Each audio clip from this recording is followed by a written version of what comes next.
Jadi mereka nih, ya, yang ada di pemerintahan sekarang, itu seharusnya ngaca, Pak, dengan kejadian seperti ini, ada video seperti ini. Mereka tuh juga harus introspeksi diri, Pak. Bukannya ikut menyalahkan si anak, ya, malah ikut mencaci makinya si anaknya. Nah itu nggak fair, Pak, kalau menurut saya. Soalnya pemerintah itu introspeksi diri juga. Gue selama ini bagaimana ya cara mengayomi, ya, masyarakat yang gue pimpin? Apakah saya selama ini hanya diam saja di kursi yang empuk, ya, di ruangan yang ber-AC, atau saya langsung turun ke lapangan, ya, untuk melihat keadaan masyarakat di sekitar saya?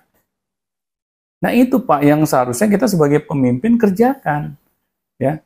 Jadi dia nggak cuman sibuknya nonton TikTok doang gitu, Pak, ya. Tetapi dia juga harus mau update, Pak, terjun langsung ke lapangan, lihat di keadaan masyarakat di sekitar bagaimana. Kok ada fenomena seperti ini, kenapa ya? Ada apa nih? Kok perlu datangi, Pak, orang tuanya. Datangi juga si anak. Kamu kenapa sih, nak? Kok sampai kamu tega banget sama ibu kamu bisa melakukan hal seperti ini? Coba kita ngomong dari hati ke hati. Jadi jangan langsung saya tuh anak ditangkap, ya, dibawa ke kantor polisi, terus dipenjara. Terus kita pikir kejadian kayak begini nggak akan berulang lagi, Pak. Iya, bisa aja ntar habis itu ada lagi kejadian lain. Iya, karena ini nggak menyelesaikan, Pak, akar permasalahannya. Yaitu bagaimana kita dapat memberikan pendidikan parenting itu kepada para orang tua, Pak, malah sebelum mereka menikah. Karena kan kita kadang suka telat, Pak, belajar parenting pas kita punya anak. Ya memang, ya daripada nggak belajar sama sekali, Pak, ya. Lebih baik terlambat. Lebih baik terlambat. Tetapi alangkah baiknya, Pak, anak-anak kita nih, suatu saat nanti ketika mereka akan menjadi orang tua, itu sebelum mereka menjadi orang tua, kita sudah berikan wejangan, Pak. Kita berikan nasihat. Dari misalnya, kamu itu kalau sebagai orang tua nanti dalam mendidik anak kamu, ya, kamu tuh harus seperti ini loh. Kita ajari, Pak, anak-anak kita. Jadi jangan sampai anak-anak kita sudah menjadi orang tua, mereka nggak punya ilmunya, Pak, cara mendidik anak. Ya mereka mau belajar dari mana? Pasti trial dan error. Anaknya jadi kelinci percobaan. Ya masa kayak begitu terus, Pak? Udah kita nih, jadi anak, ya, jadi kelinci percobaan orang tua kita. Terus pas kita punya anak, kita teruskan, Pak, tongkat estafet itu. Anak kita jadikan kelinci percobaan. Ya kapan benarnya, Pak, generasi berikutnya? Nah ini yang nggak masuk di akal sehat saya, Pak.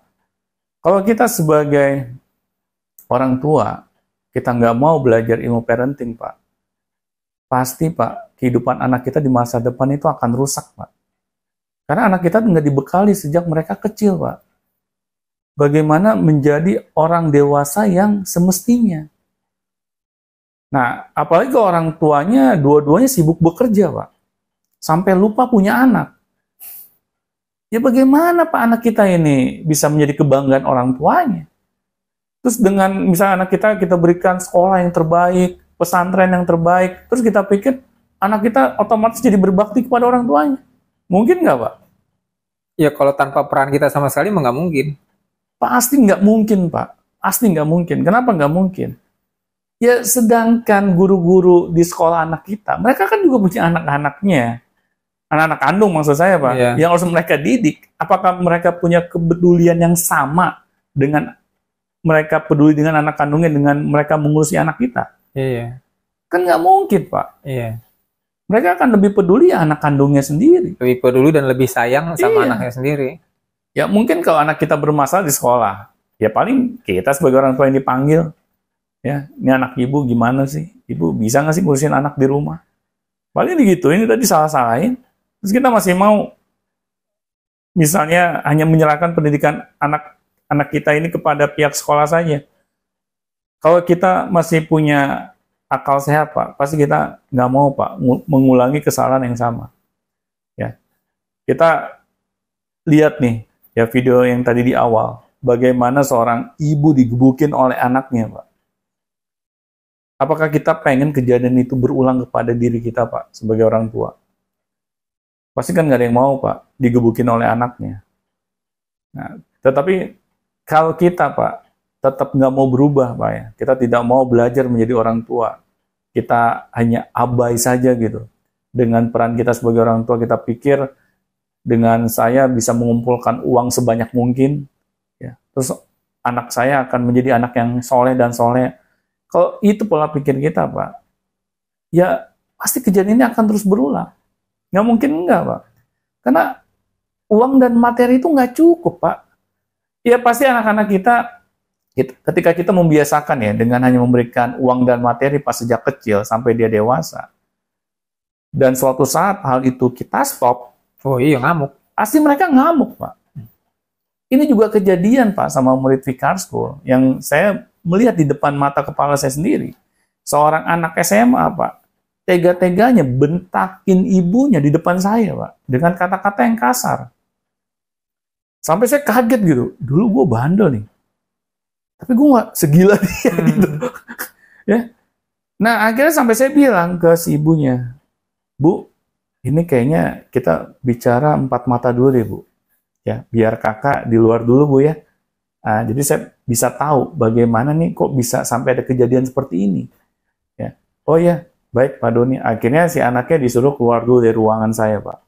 Jadi ibunya, dia berbicara dulu empat mata sama saya, karena saya pengen dalemi Pak, ini kenapa sih bisa sampai ada kejadian yang seperti ini gitu. Pas saya tanya, Ibu boleh tahu Bu, bagaimana sih Ibu berinteraksi dengan anak-anak di rumah? Nah akhirnya dia baru cerita Pak, bahwa dia adalah single mother. Ya. Dan dia juga baru cerita bahwa selama ini dalam dia mendidik anak-anak itu hanya dengan cara memanjakan. Ya. Hanya dengan memberikan uang dan materi, dan dia pikir itu sudah cukup, dia sudah menyelesaikan tanggung jawab dia sebagai orang tua. Nah, ternyata dengan cara dia seperti itu, terus saya tanya balik ke ibunya, bagaimana Bu? Apakah ini hasil yang Ibu harapkan? Ya enggak Pak, dia sampai keluar air mata Pak. Nah, Ibu mau nggak kerja sama saya nih, agar hal ini nggak terulang lagi? Bagaimana Pak caranya Pak? Sekarang saya pengen Ibu tidak melakukan hal yang sama lagi kepada anak-anak Ibu. Ibu benar, Ibu memberikan macam-macam kepada anak karena bentuk kasih sayang Ibu kepada anak. Tetapi kasih sayang itu bukan hanya berupa materi saja Bu. Masih banyak hal yang lain. Misalnya Ibu mau meluangkan waktu Ibu membersamai anak-anak. Ibu mau berkomunikasi dengan anak-anak. Ibu mau mengajari anak-anak tentang pendidikan akhlak, mana yang benar, mana yang salah. Nah, kalau Ibu lakukan hal itu semua, saya yakin Bu, anak juga sedikit demi sedikit dia akan berubah. Dan kemudian Ibu harus rem Bu, Ibu nggak boleh memberikan sesuatu lagi yang berlebihan kepada anak-anak Ibu. Ya. Ibu harus berpikir juga apakah hal ini yang dibutuhkan oleh anak atau keinginan anak saja. Nah, Ibu harus paham juga untuk memberikan mana yang memberikan dampak yang positif atau yang memberikan dampak negatif. Dan ketika misalnya anak-anak nggak terima nih, udah kebiasaan gue diberikan semuanya yang gue mau, kok sekarang enggak. Nah, Ibu harus tahan juga Bu. Kok Ibu menemui suatu pertentangan ya di dalam diri si anak. Nah, Ibu harus sabar menyikapi hal ini. Baik Pak, saya akan coba ya menjalani apa yang Pak Doni minta kepada saya. Dan yang saya bikin kaget Pak, syukur Alhamdulillah, setelah 3 bulan kita bertemu Pak ya, ibunya telepon saya Pak. Pak Doni, anak saya Pak, saya nggak sangka-sangka.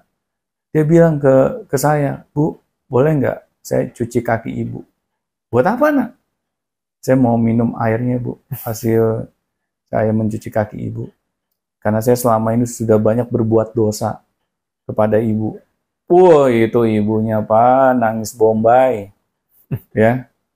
Dia kaget gitu, anak yang tadinya berani bentak-bentak dia, tiba-tiba minta secara tulus untuk mencuci kakinya, dan dia mau minum air kakinya. Ya siapa sih Pak ibu yang... Padahal nggak disuruh kan? Padahal nggak disuruh Pak. Nggak diiming-imingi. Kamu kalau mau cuci kaki ibu dan minum airnya, saya beliin mobil ya. Nggak kayak gitu, Pak. Nah, berarti kan ada perubahan, Pak, di dalam diri si anak. Dalam waktu nggak begitu lama, Pak. Dan anak ini nggak perlu ditaruh di pesantren dulu, Pak, biar bisa berubah. Ya, cukup orang tuanya saja yang mau berubah. Ya, jadi kalau kita nggak bisa, misalnya berharap ya kepada pihak luar, misalnya kita nggak bisa berharap kepada pemerintah, kita nggak bisa berharap kepada sekolah, ya sudah. Kita ini diamanahkan seorang anak oleh Tuhan, ya memang itu tanggung jawab kita, Pak. Jangan kita berikan aja tanggung jawab ini kepada pihak luar. Jadi kapan kita memainkan perannya, nanti malaikat juga bingung. Ini gimana sih lo punya anak, ya dikasih Tuhan langsung. Lu bukan lo didik, lu kasih lagi ke orang lain. Nah sekarang lu pengen anak lu berbakti, ini gimana caranya? Nah jadi itu Pak, jadi kembali lagi ke peran kita sebagai orang tua. Jadi jangan kita salahkan dari sisi anak aja Pak, karena itu paling gampang. Ya, karena netizen juga nggak dewasa juga Pak. Ya, saya ikut mencaci maki lagi. Ya, ini anak kalau ketemu di luar awas. Wajar. saya bilang ini apaan? Kok jadi ini kayak kita para pendekar semua gitu, Pak. Pahlawan kesiangan. Ya itu nggak mendidik, Pak. Ya saya sendiri juga ada emosi itu, Pak. Saya sendiri ada emosi itu di hati gitu. Tapi mesti dipikir-pikir, iya ya, ini anak kalau bisa begini ya, itu memang pasti hasil dari proses yang panjang. Iya. Termasuk sistem sistem pendidikan, lingkungan, bisa juga dia bergaulnya sama anak yang nggak benar, atau enggak juga bisa juga kena udah masuk narkoba, udah masuk bisa jadi beda lagi urusannya kan kalau udah narkoba udah masuk, atau juga bisa juga fatherless, misalnya dia bapaknya cuma ngasih duit doang, atau bapaknya juga mungkin kasar, dia mungkin lihat bapaknya mukulin ibunya, itu memang banyak sekali ini variabelnya Pak. Gitu. Iya Pak, jadi ya kembali lagi Pak, ini cara kita sebagai orang tua dalam mendidik anak-anaknya. Kalau kita punya ilmu parenting Pak ya insya Allah kita meminimalisirkan Pak cara yang salah dalam kita mendidik anak-anak kita. Tapi kalau kita nggak punya ilmunya sama sekali, bagaimana coba? Iya. Kita akan melakukan kesalahan yang maksimal Pak. Kita sebagai orang tua. Jadi jangan langsung kita ambil contoh anaknya Nabi Nuh doang gitu kan. Itu paling gampang. Jadi bagaimana kita introspeksi diri kita dulu. Bagaimana sih cara kita dalam mendidik anak-anak kita? Apakah selama ini kita sudah meluangkan waktu kita buat mereka? Apakah selama ini kita sudah memberitahukan mana yang benar, mana yang salah sejak anak-anak kita kecil? Ya. Jadi kita tanya dulu ke diri kita. Sebelum kita menjudge anak, Pak. Karena kalau kita lihat video yang di awal, Pak, pasti siapa sih yang nggak emosi, Pak, ngeliat anaknya model kayak begitu? Pasti semua emosi. Tapi jangan hal itu kita jadikan ajang untuk mencaci maki, Pak. Ya. Apa kalau dicaci maki seluruh netizen se-Indonesia? Iya. Ini kasihan si anak, Pak. Iya, kecuali udah pasti 100% bahwa anak ini omen. Iya. Kan nggak bisa, itu kan film ya. Benar, ya, Pak. Okay. Jadi ada lagi, Pak? Udah waktunya. Oke, Sobat Beyond Education, semoga dari apa yang kita perbincangkan dari awal hingga akhir, ada yang teman-teman ya, khususnya para orang tua ya, kita mendapatkan wawasan baru. Karena ketika kita menemui anak yang kurang ajar, belum tentu loh anak kita yang 100% memiliki peran mengapa mereka bisa menjadi kurang ajar. Kita sebagai orang tua lah yang harus berkaca diri dulu. Apakah kita sudah memainkan peran kita sebagai orang tua yang semestinya? Kalau kita belum, maka inilah waktunya kita memainkan peran kita sebagai orang tua. Mungkin itu saja. Assalamualaikum warahmatullahi wabarakatuh.